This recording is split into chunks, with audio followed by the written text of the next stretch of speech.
everyone.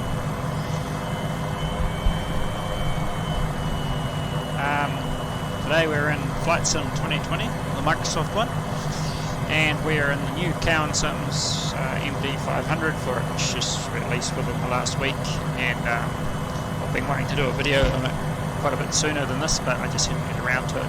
I've got everything spooled up and running at the moment.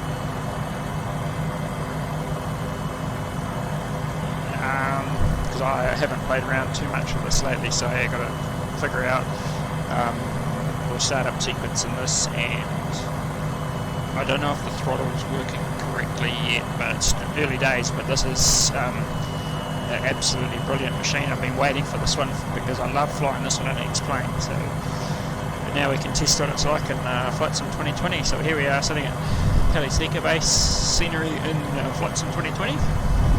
I'll shut the door there, make it a bit quieter.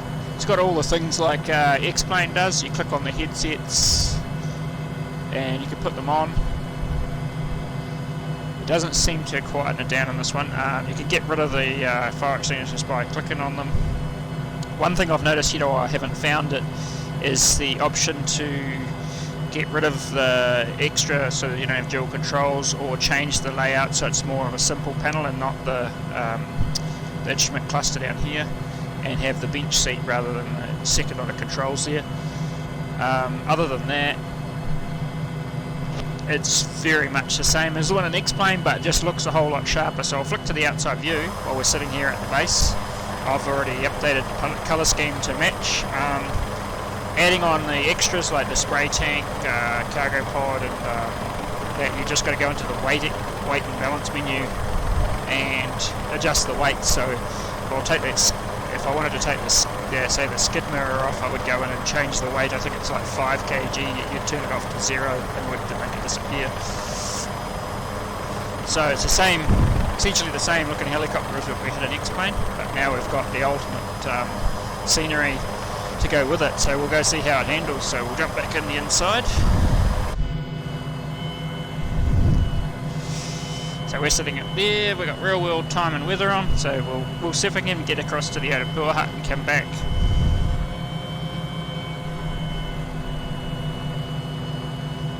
Bit of a tailwind here, so I'll just lift it here. And I have flown it just the other day when it first came out, just to test it, and my immediate thoughts of this is hands down, this is the best helicopter in Flight Sim 2020 so far. Like, it is, having flown this one so much in the X-Plane sim, this one feels almost identical to that, if not even slightly more controllable or more polished with the refining of the controls and how it handles. But having this now in a simulator like Flight Sim 2020 with all this extra scenery we've got on offer, and the accuracy of it compared to what is an X-Plane, is so much better in my opinion. And the frame rates too is the big thing. Like, it's just such good frame rate in here for the same settings and everything, which is, you get a lot more of the visual stuff to look at, which is important when you're doing low level VFR flying. It looks a bit clagged up into the valleys up there.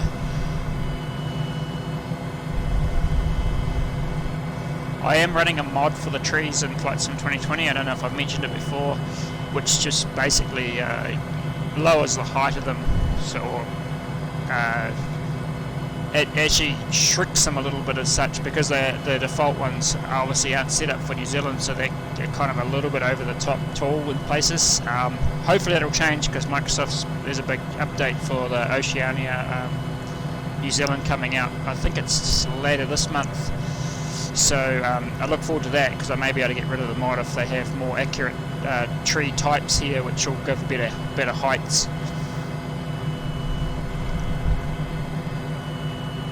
Just a typical grey day here, which is we're having a bit of a poor summer at the moment in New Zealand, so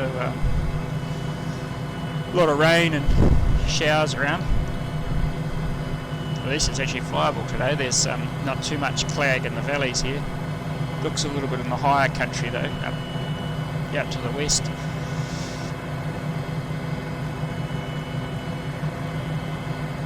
Now I'll just flick to the outside view.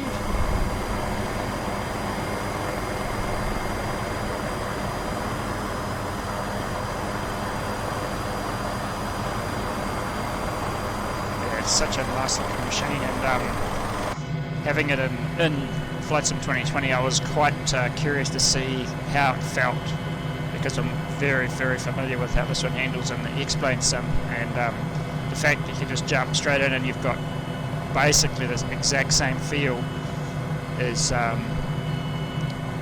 makes it so much easier to swap over, and just for exploring something that you're familiar with and also having a lot more control. It's just, yeah, I'm so happy that it's they've done a very good job with this one. And I'm looking forward to the when they bring in the AS350, which I hope they'll bring in sometime this year, because that's another favourite from X-Plane. And if we can get those two in here, I don't know if I'll be going back to X-Plane. The fact that I'm just going to have to figure out how to make more custom scenery for places to land at now, and the Kaimanuas and Kawakas. This is the Arapua hut just here.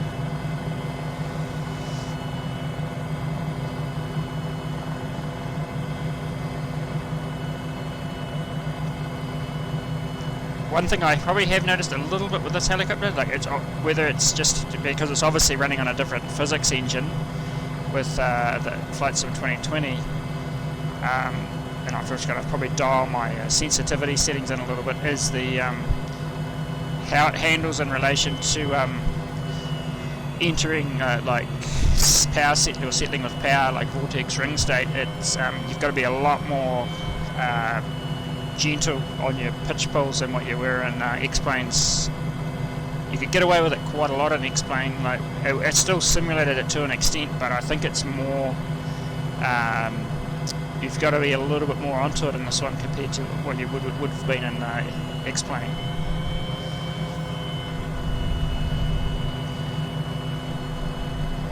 So until I can get the power to, I think it'll probably come in an update. They did say something about the throttles.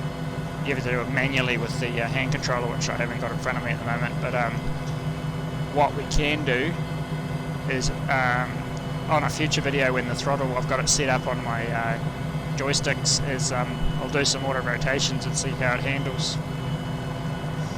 So we'll shoot across to the Mangaroa from here and then back to Helesika.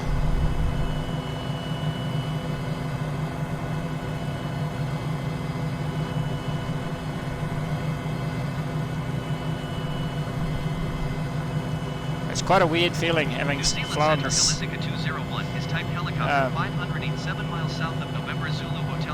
Very familiar in the one sim, and then to swap to another sim and have it basically feeling like you're flying the exact same machine is it's a pretty incredible work on their behalf to do that. So super stoked to get all of hours flying in this.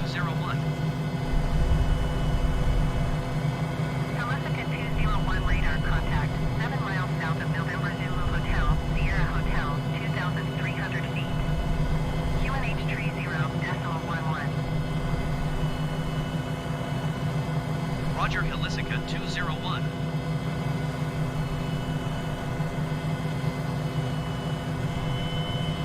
There's the hut just there, drop off, and we'll go again.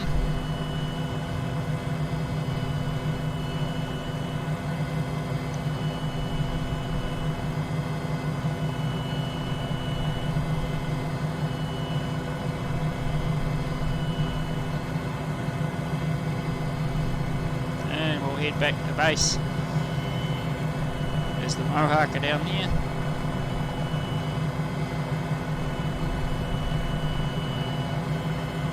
New Zealand Centre, Helesika 201 is type helicopter 587 miles south of November Zulu Hotel Sierra Hotel 2,100 feet. Request flight following.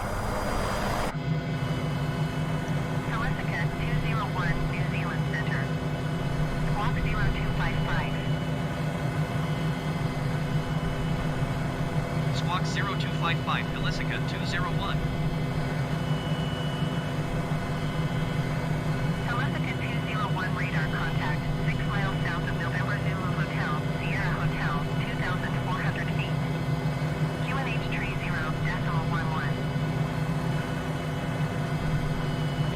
Taranui Roger, Valley. Helisica 201. Weather hasn't got worse yet, but yesterday when I had a brief try of it, it was raining at the time, and the windscreen rain effects in it too are exceptionally good. Really give you the impression you're flying through bad weather and that.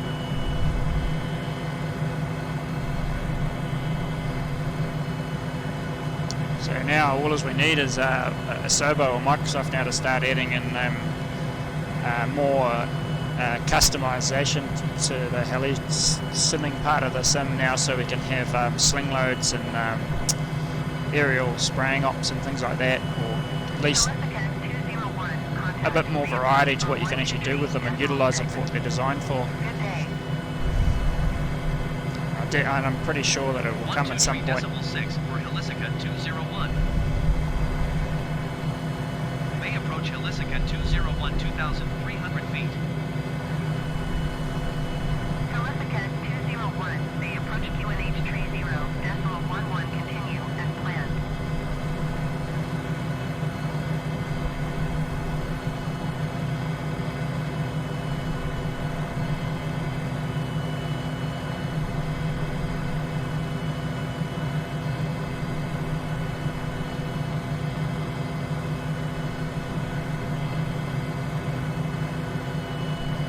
Just doing a low level flight here, just having a look at some of these. There's just so much more to look at now on this compared to what was sort of available with the Orbex, not with the Orbex, the Ortho for XP and X-Plane 11 was I mean it was good for what it was, but it just didn't quite have the same accuracy as what the stuff in the Microsoft Bing service have got.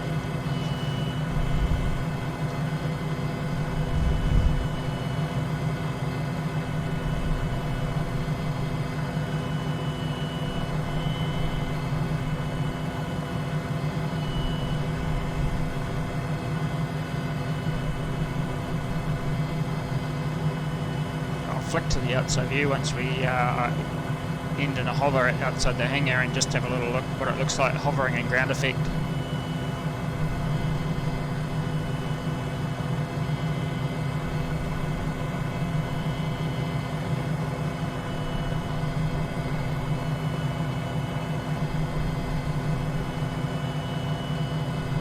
Bit of a wind coming there from our left hand side.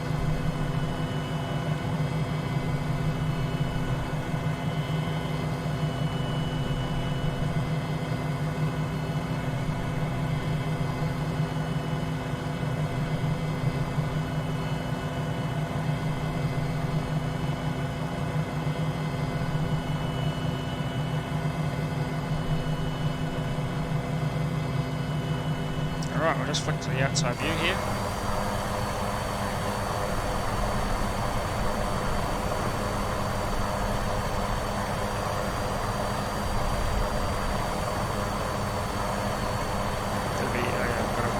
I have to take my hand off the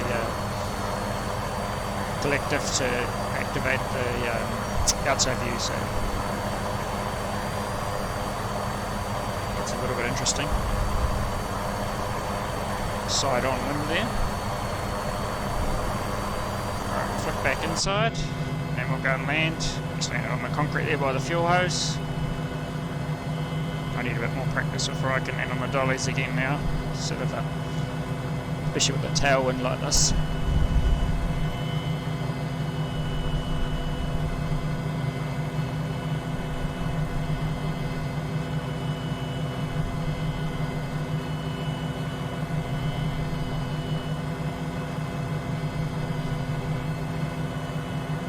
And we're down, and I can't really shut it off, but